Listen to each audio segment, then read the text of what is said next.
Hello, everyone. Welcome. I'll get started in 1 minute once my colleague confirms that he can hear me on Zoom, because we have a Zoom audience, so give me 1 moment.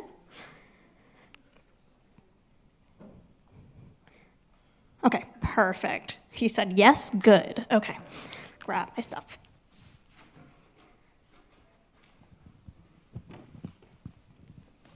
All right, hello everyone. Welcome to the YIVO Institute for Jewish Research. My name is Julia, and I am the program associate at YIVO. For those who do not know YIVO, we are a very special place for the celebration and contemplation of Eastern European and Jewish culture. We are located in New York City, where our library and archive contains over 24 million documents and 400,000 books. And today, we are very excited to have you all joining us for this evening's program, which is a book talk with Anita Norich and Lisa Newman about desires, and I have it in my hand. Desires by Celia Dropkin, as translated by Anita Norich, and we will be selling copies in the Great Hall after the program. And today's program is also co-sponsored by the Yiddish Book Center. All right, I will introduce our speakers once I get to the page. All right. Anita Norich is the Collegiate Professor Emerita of English and Judaic Studies at the University of Michigan. She's a translator of Fear and Other Stories by Hannah Blankstein, A Jewish Refugee in New York by Katia Malodowski, and numerous short stories.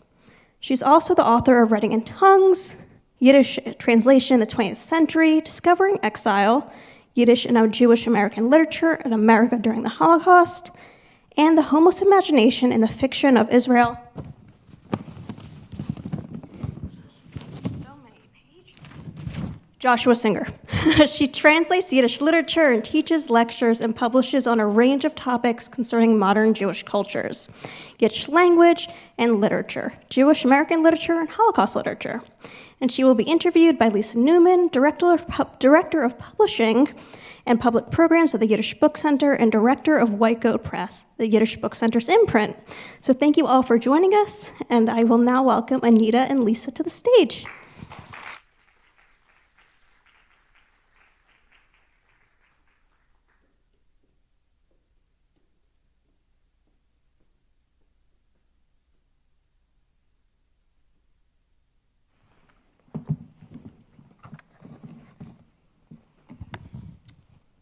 Hi.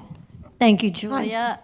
Thank you to our hosts, YIVO. It's lovely to be here this evening. And before we begin, I want to also do a few thank yous. Colleagues I have in the audience, Zvi Jankelowitz, our Director of Institutional Advancement, and Ezra Glinter, our senior staff writer and editor, and the man behind a lot of editing at White Goat Press. So great to have you in the audience. And I want to give, on behalf of the Yiddish Book Center and White Goat Press, a huge thank you to, also in the audience, the person who made Desires possible, Esther H. Rose. Thank you, Esther. Support from Esther made publishing of Desires possible. So, always delighted to be in conversation with you, usually not on mic, Anita, so we'll see how this goes. Okay. And really, really excited that we're here to celebrate the release of your work, Desires, a translation of Celia Dropkin's work. Very excited that you worked with us at White Goat Press to bring this to publication. This was actually the most pleasant and productive publication experience that I've had. Well, thank you for joining us this evening. Yeah. No. And I would say this even if these people weren't here. So I thought to start off, I wanted to ask if you could give us a little background, how you came to Yiddish, your involvement with Yiddish, and also how that led you to translation and all the other many scholarly and professorial things that you've done. Okay. To do a very short autobiography, Yiddish was my first language. I wasn't born here in the States. And we spoke Yiddish at home, not because my parents were Yiddishisten, but because they spoke Yiddish at home. My brother and I learned English when we came to the U.S. My academic training is actually in the Victorian novel. It's in the history of the English novel, is what my PhD was in. And in my, many people, first of all, I want to thank people who came out in this weather in person. But many people, both in the audience and on the Zoom, have already heard this story, so I'll try to make it short. When I was at Columbia, we needed either 2 or 3 foreign languages, meaning reading knowledge, translation knowledge of a foreign language for the PhD in English or in comparative literature. And I had a reading knowledge, which meant, given a week or so, I could translate a couple of pages, no problem, of German and French. But I had never learned really to read my first language, which was Yiddish. I knew the Hebrew alphabet. I could speak quite fluently, thank you, but I hadn't read. So I asked Columbia to let me use Yiddish as my third language, and they said no, because it's not really a language that you need for anything.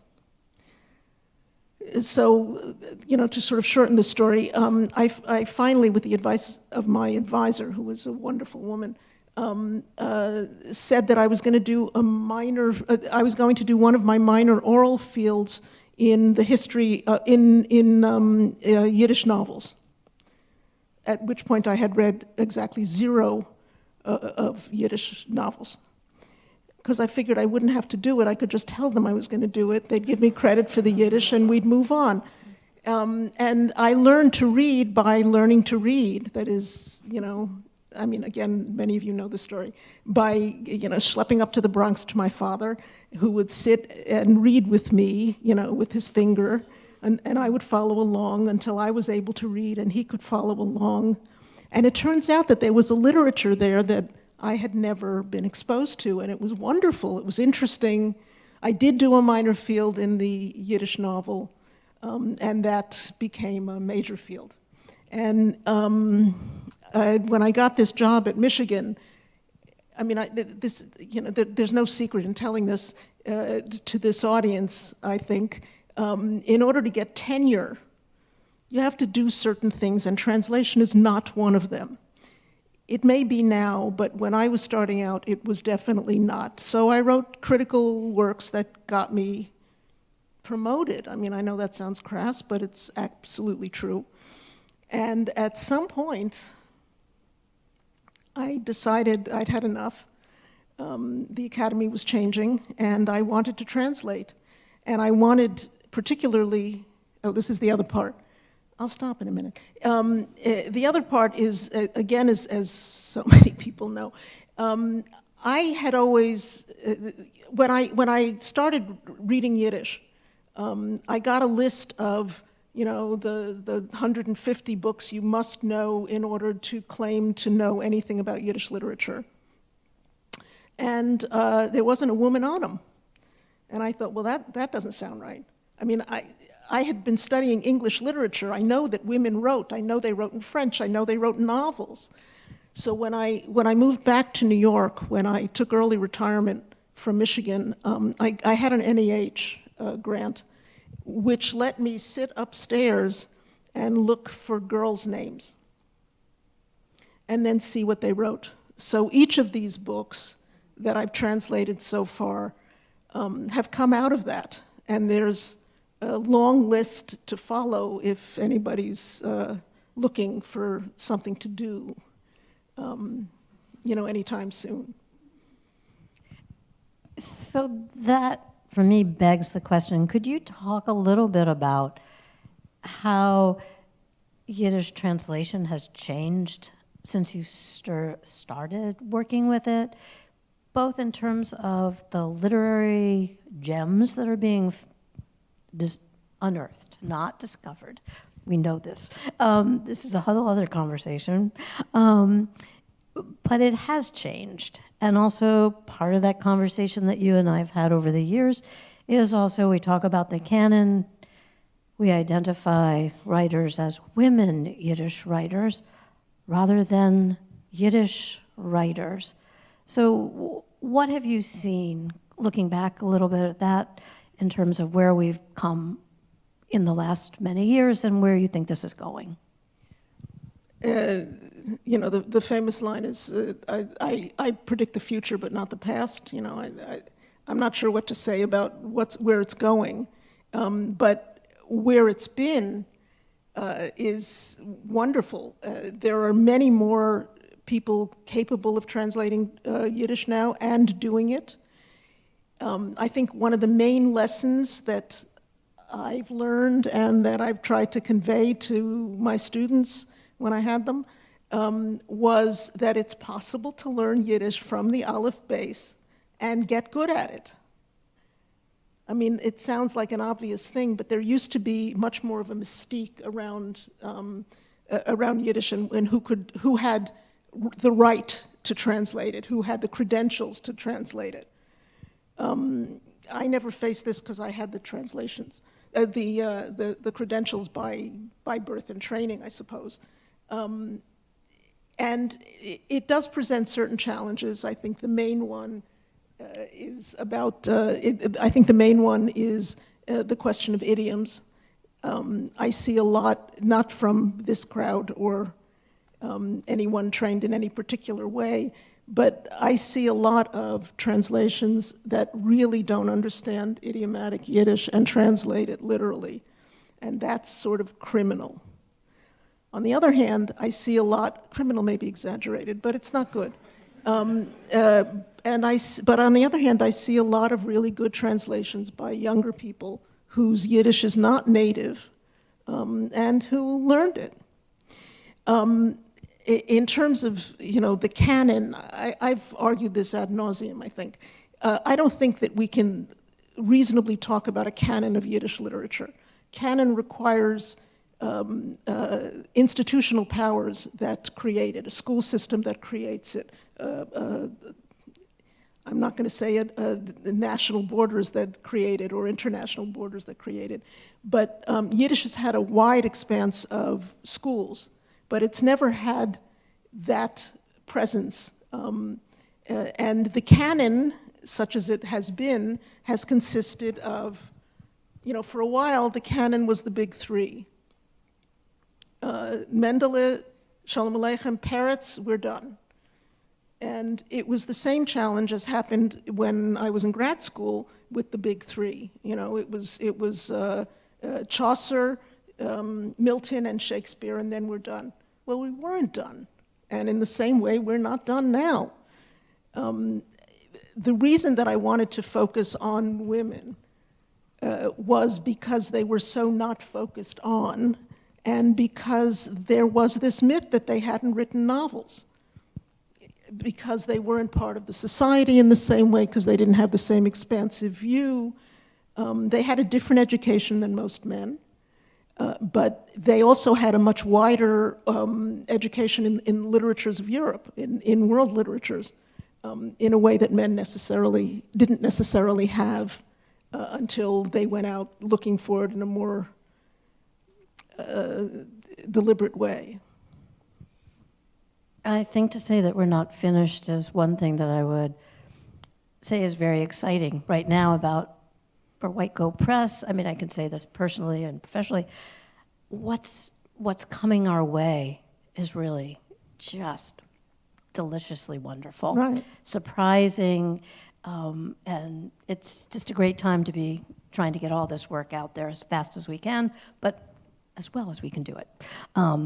So let's talk a little bit, if we could, about some of the women you've translated briefly, and then could you give us some background on Celia Dropkin, and we can talk about the book. So Celia Dropkin, in terms of, you've translated the work of several other Yiddish writers, and now Celia Dropkin. Do you want to talk a little bit about some of the writers that you're drawn to work with in translation, and then let's learn about Celia Dropkin. Well, maybe I can try to combine the answers. One of the things, since women were not supposed to have written novels, one of the things that they were known to have written was poetry, memoirs and poetry. And it turns out that many of the most well-known, among the people who know, several of the most well-known Yiddish poets, women, also wrote serialized novels. Dropkin's was one that I found when I was looking for girls' names. I mean, obviously I knew Celia Dropkin. She's a very famous and profound poet. That there's no question about, and there are at least 10, maybe a dozen short stories that were published in Tsukunft, in the journal The Future, that also came out in the 30s. And then as I was, turning pages, she wrote a novel. The same thing, and it was never published as a book, which is why it's so hard to gain access to it. I started on this with Kaja Molodowski because I had read her novel when I was writing the book Discovering Exile. It was written in 41, 42, which was the period that I was interested in then. Turns out she wrote 4 novels, not the novel that was in hardbound. There's another one about Israel that's also hard. But the other 2 were serialized. One is probably unfinished. But I got interested in her, and she, as you know, is, I think, after the next project, is another one of her novels, which is only serialized. And the Hannah Blankstein was really, the conversation that was behind the question that you asked was that I resist the language of discovery when it comes to this, because it's like Columbus discovered America. Who was there? There must have been something there before. So it really is the work of, it's almost archaeological, it's the work of uncovering, recovering, really. And Hannah Blankstein, which I almost ignored because it was short stories and I was interested in novels, it was this teeny little book, really little book, 9 short stories. There are only 2 copies of it in the United States. One is at the Yiddish Book Center, which was found late in the game, but was there, and one that I found that I saw upstairs. And it was published in July of 1939 in Vilna, 6 weeks before the war broke out. So that you can't not translate. And it turns out that they're great modernist stories. And Celia Dropkin I was interested in, again, because she was such, like Kaja Molodowski, such a great poet that I wanted to see what the prose was like. It's funny, I remember reading the Blankstein on the blue couch in my living room, and then the same for Celia Dropkin, and both of them, I think I called you saying I couldn't put it down. I hope that'll be others' experiences. Yes. So let's talk a little bit about, again, before we get into the meat of the conversation, or not, about the fact that some people look at this serialized work as shund. Shund, otherwise known as junk or dime novel, trashy novels. I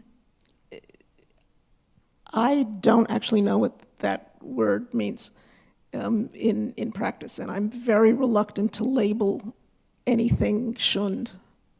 There is, I shouldn't say that, there is certainly, I'm going to start this again.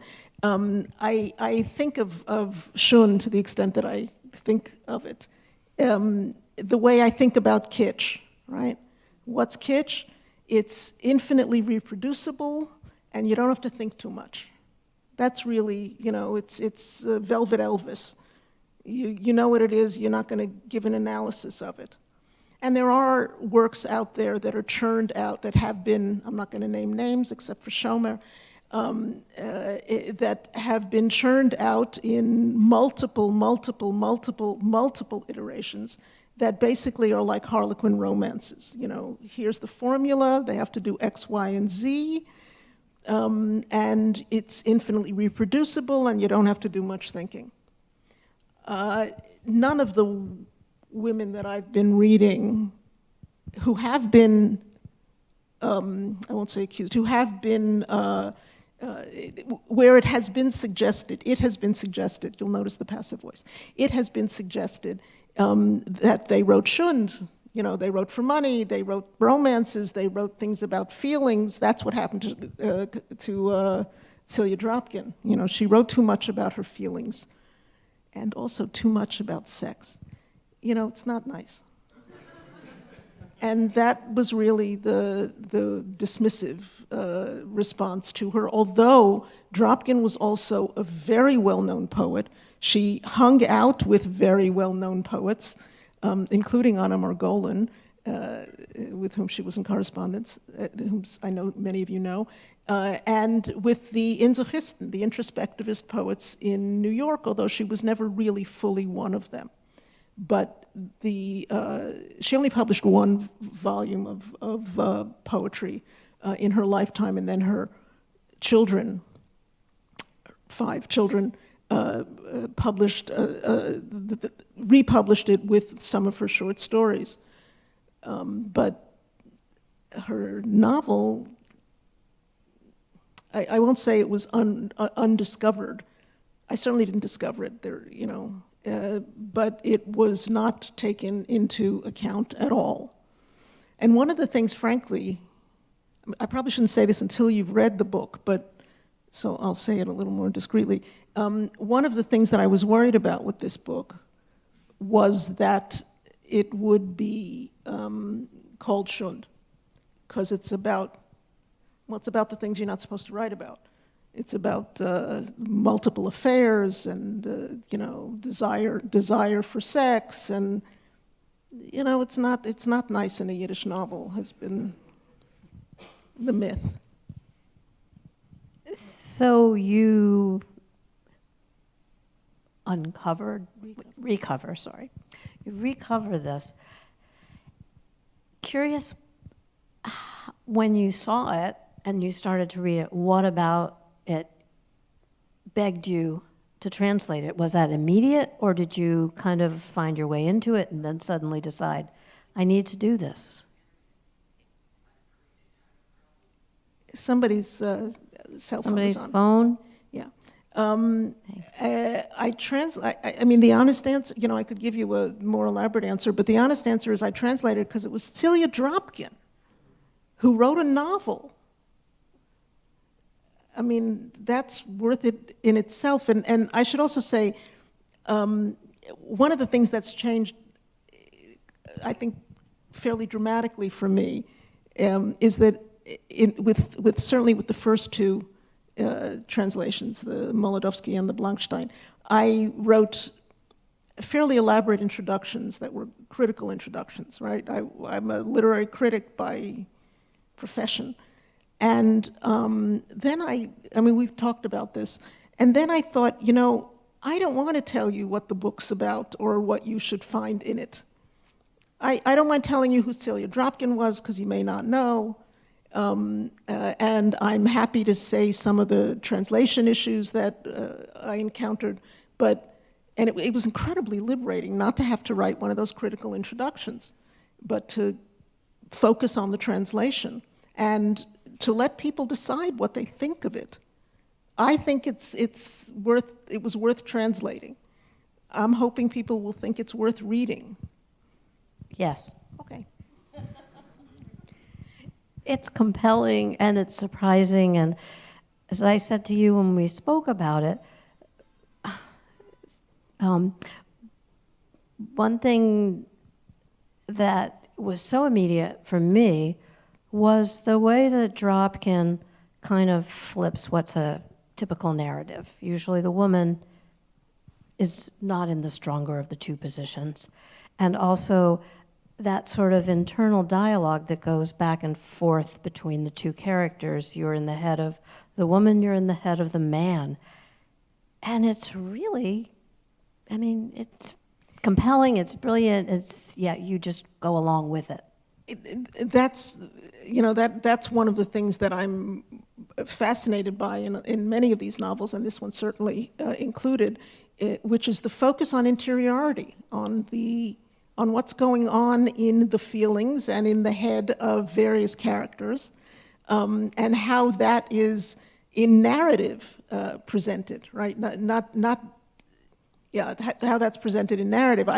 The turning on its head that you're describing, I don't think I'm giving very much away. You get this in the first 10 pages, so let's all pretend we've read the first 10 pages, okay? Actually, some of you have read the first 10 pages, even better.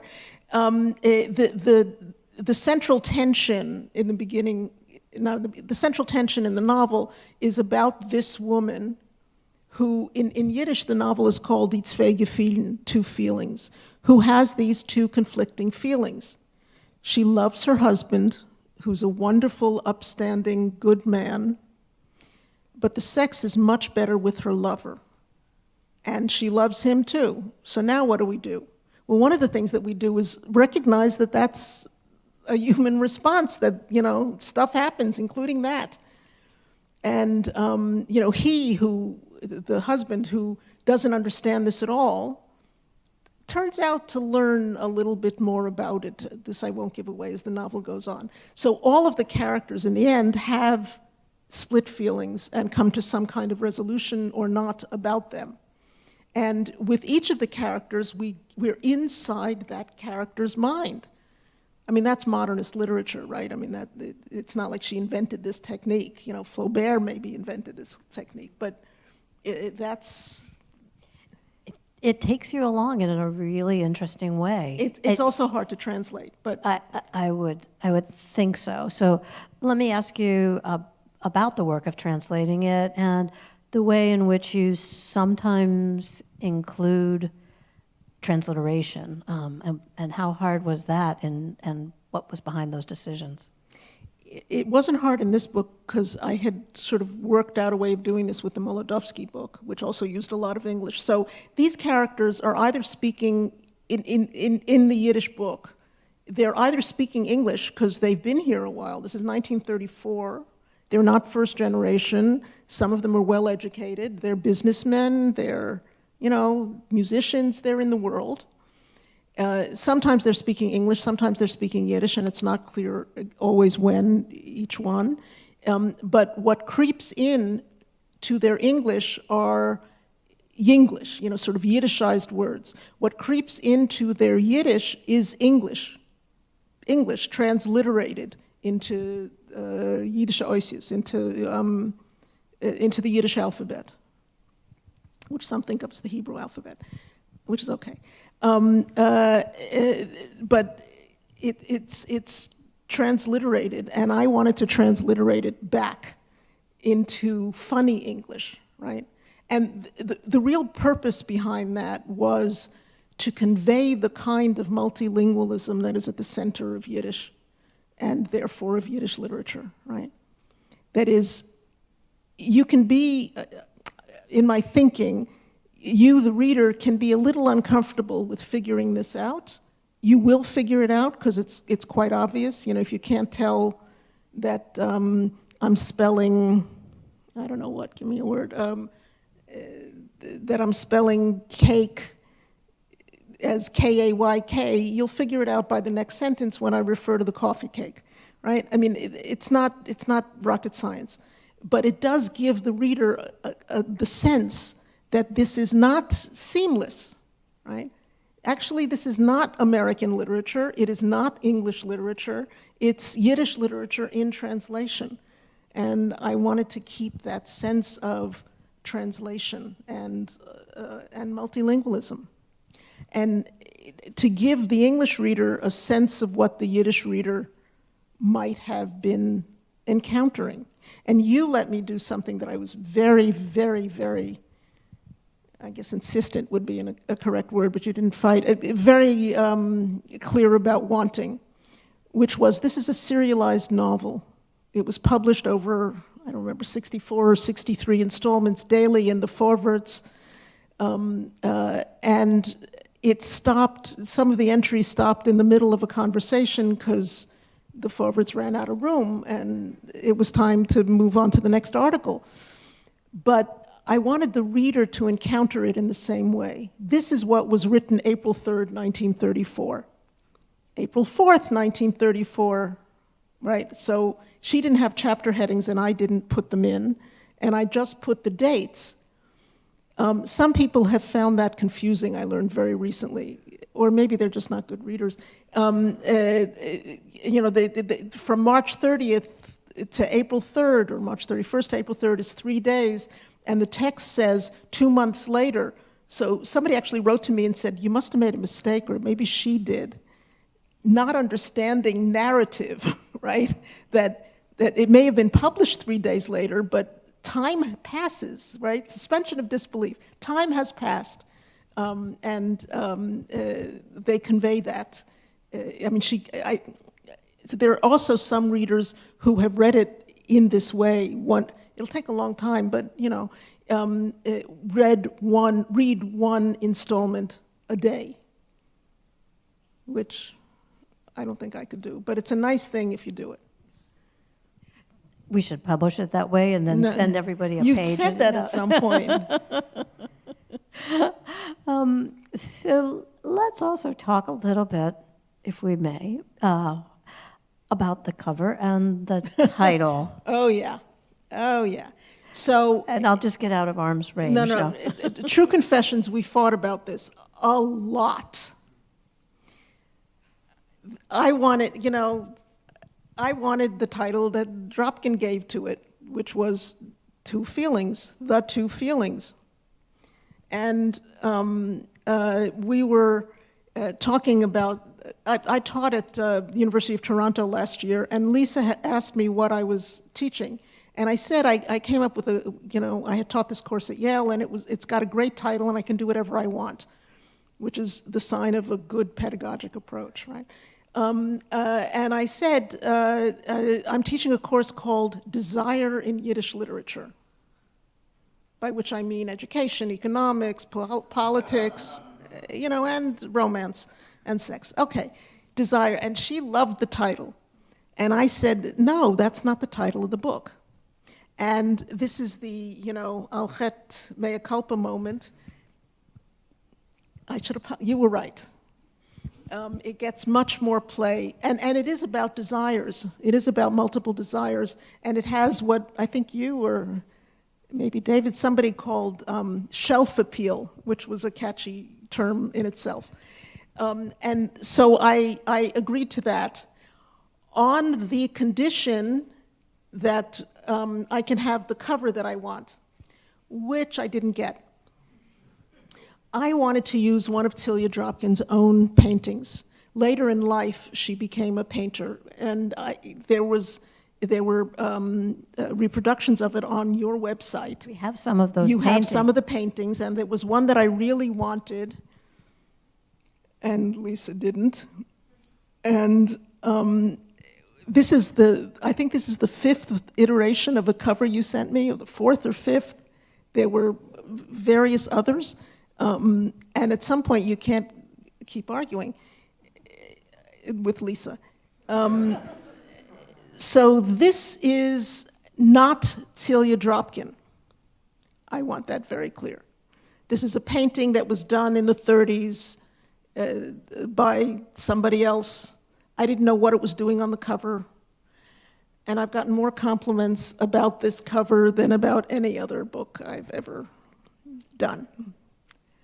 Okay, so again, Alchet, again, I had the same argument about, not with you, about the Molodowski book, which in Yiddish is called Von Lublin bis New York, Tagebuch von Rivka Zilberg. From Lublin to New York, the diary of Rivka Zilberg. And the press, not White Goat, said, you can't use that title. Why can't I use that title? Because nobody's going to know what Lublin means. Which I thought, really, Americans are not that stupid. What is that? And they don't have to find it on a map, they just have to know that it's not New York, that she came from somewhere to New York. That's all I need, no. But I had seen the book both in hardcover and also in its serialization in the Morgenjournal. And it had different subtitles in each one. And one of the subtitles, the subtitle for the serialized version was von Lublin New York, a Tagebuch von a Jiddische Flüchtlingsmädel, the diary of a Yiddish refugee. They liked refugee, so it became a Jewish refugee in New York, and it was also during the refugee crisis on our southern border, and it had a certain obvious cachet. Jewish refugee, New York, it covered a lot of the bases that they wanted covered. And again, they were right. And I will say, sitting in the audience is Ezra, who is my wonderful partner. editor. Fabulous editor, brings so much to the work of the press. And also, he's the one I call, and Anita doesn't like this, Ezra. Are we wrong? Am I wrong? What do you think?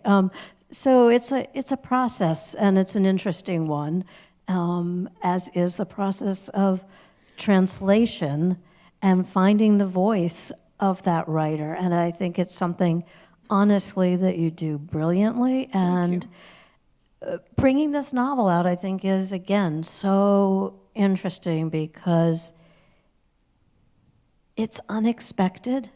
But why?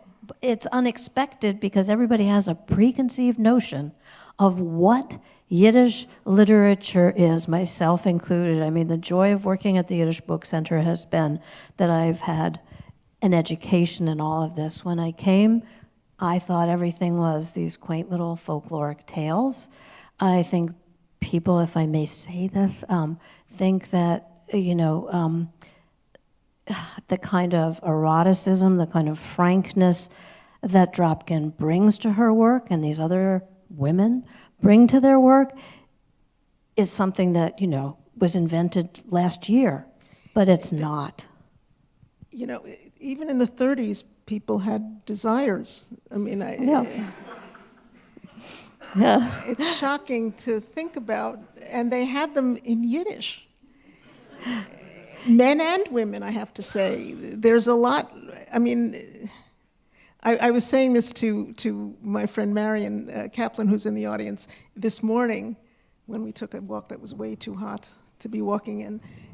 I said what I like most about this is that, and with everything that I've been translating and that others have been translating, I'm by no means alone in this enterprise, is that nobody's going to think this is anybody's Yiddish mama.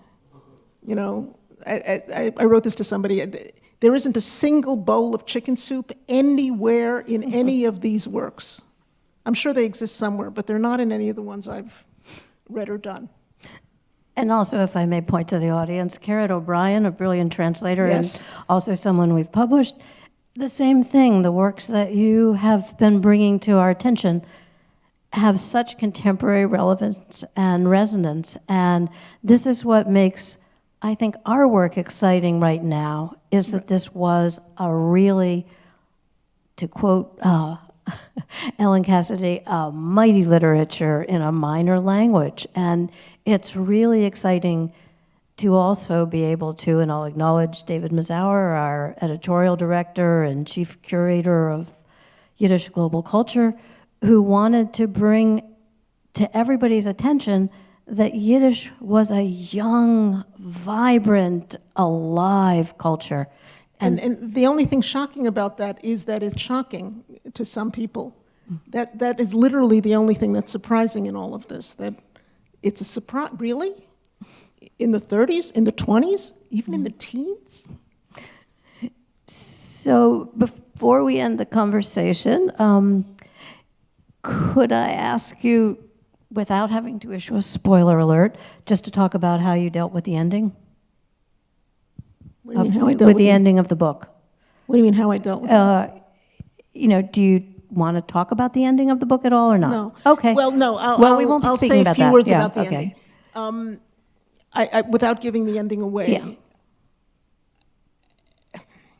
as a literary critic, I think the ending is rushed. It's a serialized novel. I don't know whether, she was under time pressures. I don't know whether she handed in the whole thing all at once, whether she was sending it in serially, which I somehow doubt, but the ending feels to me a little rushed, and even, I might say, anticlimactic. But I think that's exactly the point with a lot of these novels that I've been translating. It's not the ending. It's not a teleology. It's not where it's going. It's what's in the head of each of these characters and how they come to a decision that's either, quite ordinary, boy meets girl, boy doesn't like girl, girl doesn't like boy, they get married at the end.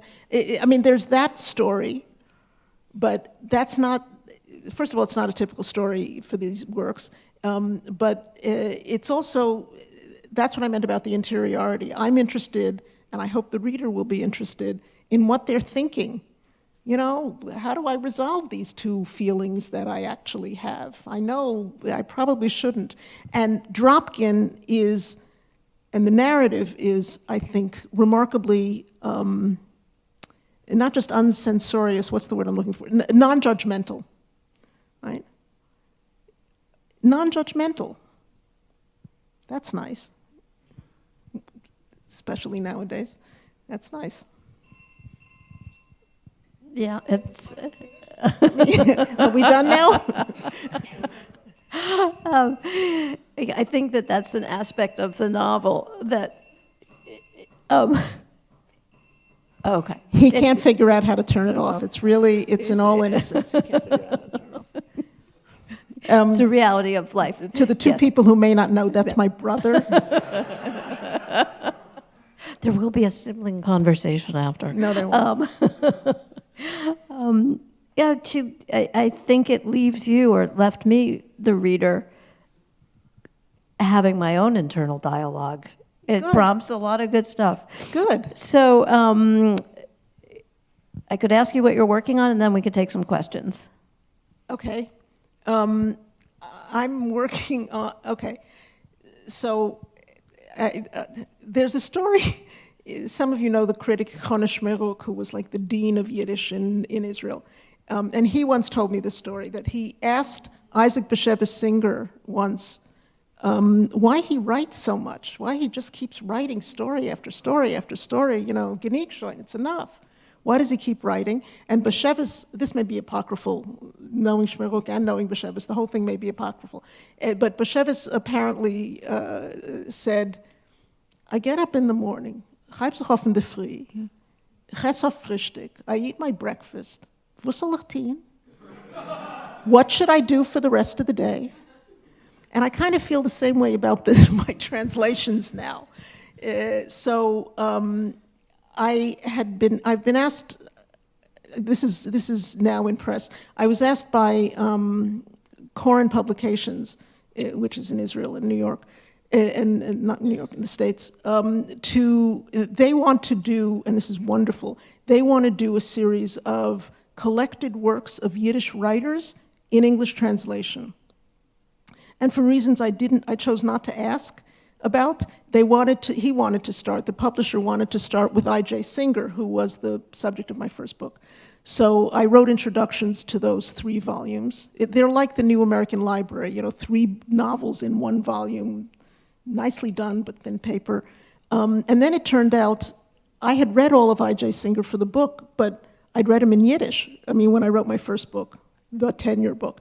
But I'd read him in Yiddish, and I hadn't realized that more than half of the stories had never been translated, which is, probably not smart on my part. So I translated them for this. So this will come out as a 3rd volume with all of the collected stories. And that took a long, long time. That was probably the most difficult thing I've translated, because he was Eastern European, and he wrote in, he used Ukrainian and Polish and Russian and Tanakh and Talmud, and only some of which I can fake my way through. And then Koren asked if I would do the same thing for Esther Singer-Kreitman, the sister, which I agreed to do. And yesterday, literally, this is literally true. Yesterday I was working upstairs in the library, and there are stories of Keitmans that have never been translated. This is where you applaud. Thank you very much. That's enough. That is, and the way I saw them was she lived in London, so I went through London newspapers where I knew she had published, but nobody had said what or when she had published. So this is, literally, I love doing this, by the way. I know people think it's nuts, but I love turning the pages, and then you see the name Esther Keitman with a title that you never heard of, and you think, oh, this is new. So I don't know how much there is. I really just spent one day on this, but it was kind of exciting for me. So that's the next project. Ellen Cassidy, whom you mentioned, who's a wonderful translator, and I are collaborating on a translation which is almost done, which I hope White Goat will be announcing in the not too distant future, a translation of a novel by another Yiddish poet who was a part of the Junge, the youth in New York, a woman named Rachel Veprinsky, who wrote a roman à clef, a novel with real characters who were part of the Junge poetry group. She and Mani Leib, and it's another one, who didn't sleep with whom and why they did, and it's one of those, but I think it's an important thing to have out there. So that's almost done. And the one after this and Esther Keitman will be, I hope, I haven't started this yet, the other novel by Kaja Molodowski that only appeared serially and has never been published as a book. And that I'm excited about. It's both, it was 48, I think, and it's about Chalutzim, pioneers from Israel who come to the United States to learn how to farm, and it's about Jewish American and new Israelis, new Jewish Israelis at the same time, and I think it's worth having out in the world. Well, we hope you get up early in the morning. Questions, Julia? Yeah. How are we doing questions? We're handing around a mic. Anita, what I'd love to know is, what's your translation process like, as much as you're willing to share? Like, do you do it on the computer? How many times do you read it first? How do you take notes? And also, what's your relationship like with Celia Dropkin? Do you think of her as a friend? Can you tell when her thoughts pop into your mind, or do you have a relationship with her like that? I'll answer the process question because it's so much easier. Okay, so this is also in the way of true confessions. I don't always read through, the Dropkin, I didn't read it all through when I started translating. It was, again, as I said, it was Celia Dropkin, it was 1934, what's not to do here? I did read through the Blankstein because that was totally unknown to me and I didn't know if it was worth doing until I'd read it. But I don't really understand, in some ways, I don't really understand the stories until I've translated them. And the process of doing that is, I first do what I think we all do. I do what in poetry is called a trot. I go through, I don't think too much, I don't make it elegant, I just want what's there on my page. And my page is on the computer now. And then I go through it to make it into what passes as English, sometimes even elegant English. And I hope that by that point I know the characters and the narrative voice well enough to know what register of language. But I don't always. And then I go back against the Yiddish to see what I've lost in making it nicer English. And then I go back to the English again. And before I send it in, it's a little nuts. Before I send it in, I do it one more time, and then Ezra corrects it. And we're good. No, the Yiddish Book Center also sends it to, or sent this to Yankel Salant, who looked at it back against the Yiddish. And that was helpful. I didn't always agree. I mean, you make changes. I don't need to tell you this, but you make changes when you're translating. It's not a literal translation. There's no such thing that's worth a damn. But I want to try to get the voice of that author and of that, not that author, of that narrator and that character. I don't, look, you try very hard to get, I try very hard, one tries very hard to get into the mind of the author, but I don't presume to know that I've done that. I think that's, I have a real resistance to pretending to speak for the dead or people who can't speak for themselves. That's got a long history for me.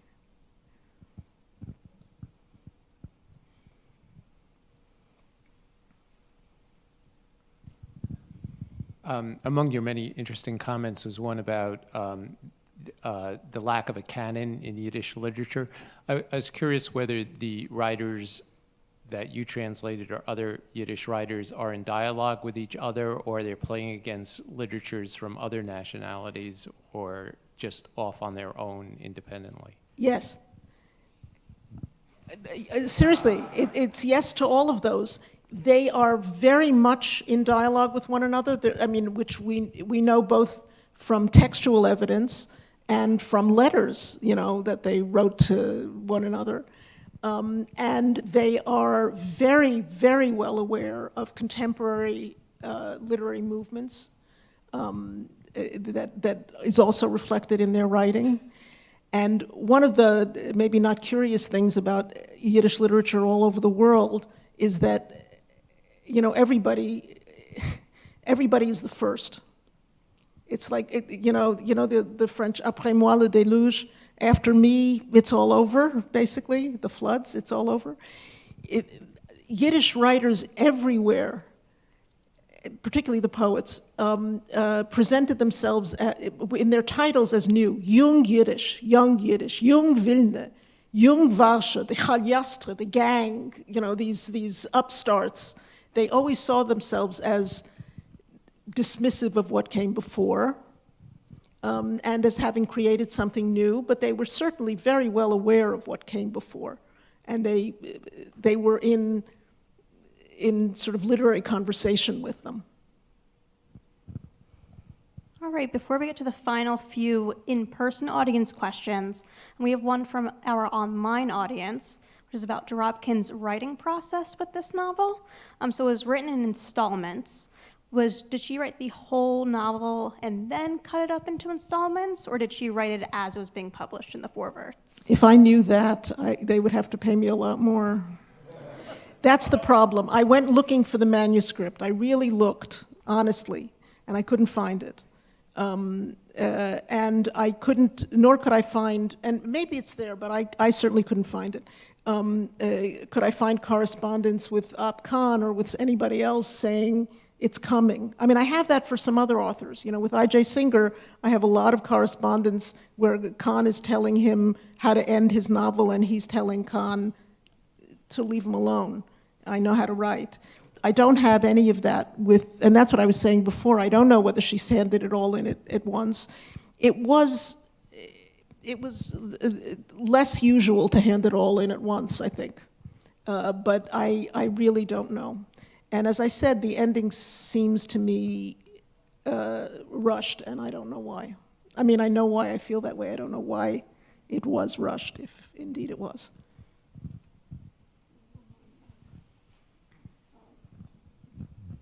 A bunch of years ago, you wrote the book about translation, and I'm wondering, and then subsequently you've done a lot of translating, and I'm wondering whether your concept and your process has changed since that book, or That's whether... a great question.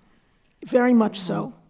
I mean, you know, when I wrote Writing in Tongues, I wrote it by comparing multiple translations of the same text, multiple translations of Shalom Aleichem, multiple translations of Peretz, multiple translations of Gladstein, of Molodowski, because it gave me a sense of the history of translation and the aesthetics of translation and how they've changed. So that was very useful.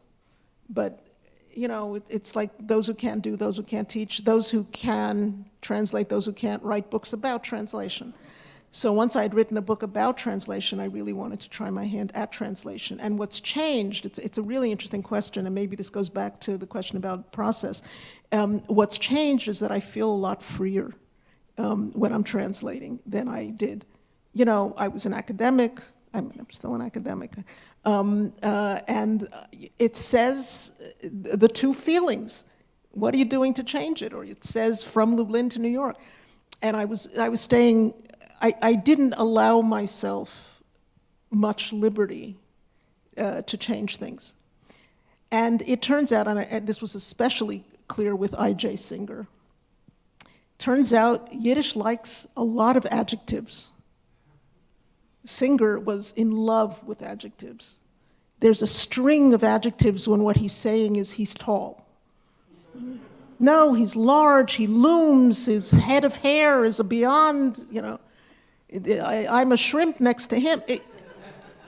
The man's tall, and I can stop now with that, right? And that really is, the English reader has certain, Yiddish also likes repetition, or it allows for more repetition. The English reader is not going to put up with that, right? Once I know that he's tall, I don't need 7 adjectives every time he's introduced to tell me that he's tall. So I stepped away from that some as well. And, you know, I think the sort of, I'm still very much committed to the Yiddish in the Yiddish text, right? I mean, I want to convey that sense of this being Yiddish. But I'm I think in my own head clearer about what the English reader will tolerate and maybe even what the English reader might want. It's a very interesting question. All right, we'll take one last question from the audience. What do we know about Dropkin's life at the time that she was writing these edgy, juicy, transgressive stories? For instance, was she married? Did she have children? Was she a booby? What do we know? We know that she had a very interesting life. She was married. She had 5 children. She gave birth to 6. 1 died in infancy. And there are all sorts of speculations about affairs or romances before her marriage, maybe during her marriage. I have no way of knowing, you know, there's a lot of attraction to Yiddish scandals and rumors. I don't know, and on some level, I don't really want to know. Like, what I want to know is, well, all right, I'll say this differently. One of the ways in which Yiddish women's writing is often read is as autobiographical. You know, if she's having an affair with a man, she must have had an affair with a man. Who was that man? Was the sex really better? Can we find out? I want these to be, well, one of my objections to seeing this is seeing everything that women write as autobiographical is that it takes away the artistry of writing a novel, of creativity. It's much easier to tell you about I mean, I wouldn't do it, but it's much easier to tell you about my life than to imagine a character who may or may not be anything like me. So that's another thing, to go back to Debbie's question, that's another thing that's changed for me. I resist a little bit the autobiographical. You know, what I said about her biography was that she came from Belarus in 1912 with her son. Her husband had come 2 years earlier. And there's this story, actually one scandal that's worth telling.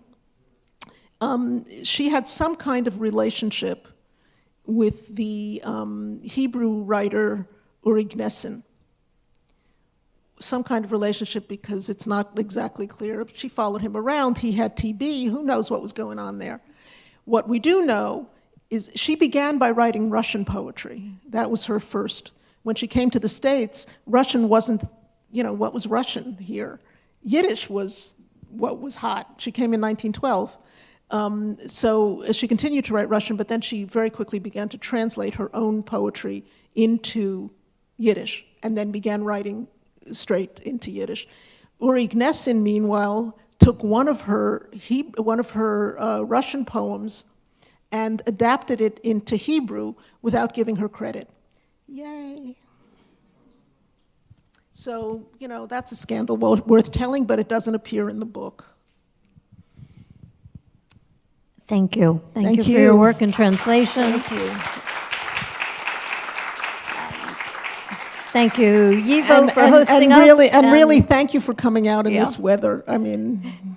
So I suggest you stay in the air conditioning, go get the book, Anita will sign it, and then go home and read. Thanks again for coming. Thank you.